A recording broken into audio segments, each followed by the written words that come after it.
An 80-year-old war hero is humiliated in broad daylight until his son, a decorated colonel, steps in and restores his honor with unwavering dignity. What happens next will shock you. It was just another quiet morning in the small town of Westfield, but everything was about to change for one elderly man who had quietly carried the weight of his service to his country for decades. At 80 years old, Jackie Hargrove looked like just another retiree enjoying his morning routine.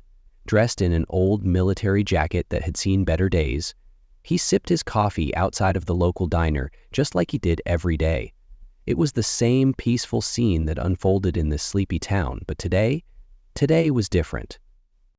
Jack's usual path took him down Main Street, past the dusty corner bakery and the old mechanic shop, where he picked up his loaf of bread.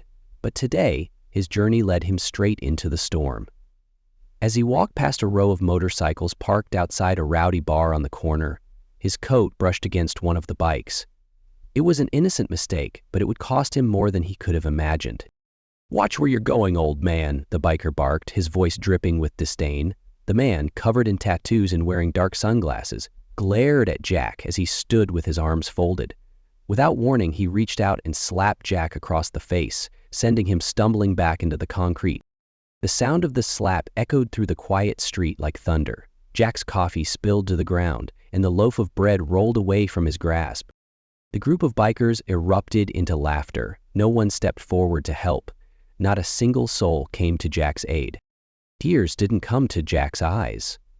He just sat there, slowly collecting his fallen bread, his hands trembling, not from fear, but from the bitter sting of humiliation.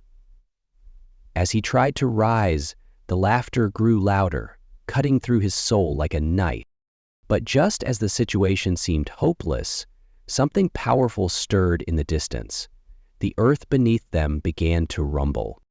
First, it was a soft hum. Then, the unmistakable roar of a massive engine filled the air, growing louder by the second.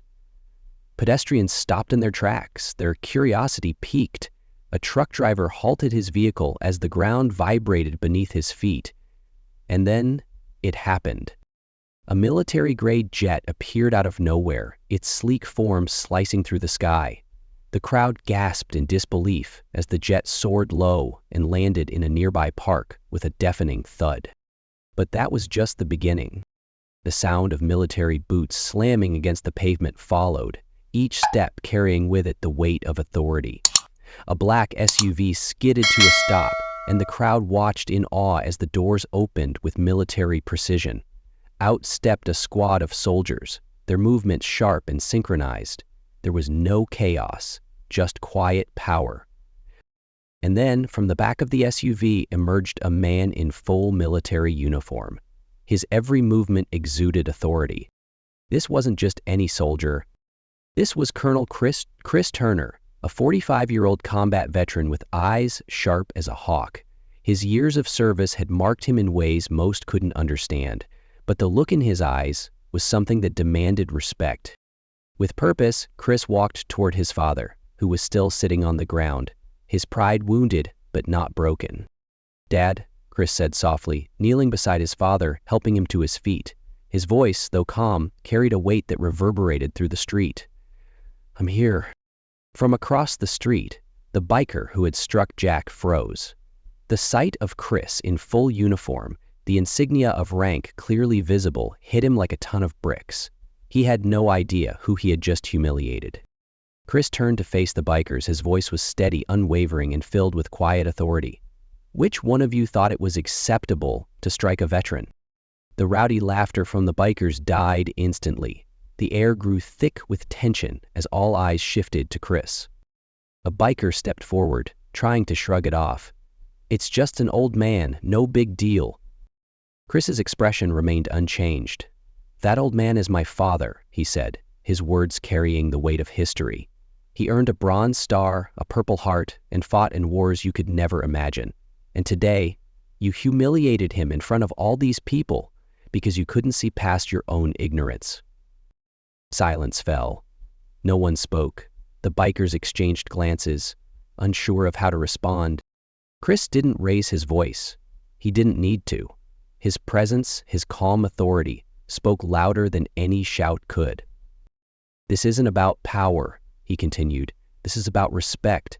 My father earned it, and you failed him today." Without another word, Chris gestured to one of his soldiers, who called for backup. Within moments, a police cruiser rolled up, without flashing lights, its presence enough to freeze everyone in place. Chris pointed to the biker who had slapped his father, and without hesitation, the biker was cuffed. The crowd, which had been silent, slowly began to buzz with murmurs of disbelief. People gathered around Jack, offering him words of support, even apologizing for not stepping in sooner. But Jack didn't need their apologies. His dignity had already been restored. Within hours, the footage of the incident went viral. The bikers' gang scattered, and the once loud bar fell quiet. Even the mayor called Chris personally, asking for a public ceremony to honor Jack's service. But Chris refused. "If it's for him," he said simply, "he'll be there, but not for the cameras." And in that quiet town, respect was restored, thanks to the simple, quiet strength of a son who stood up for his father.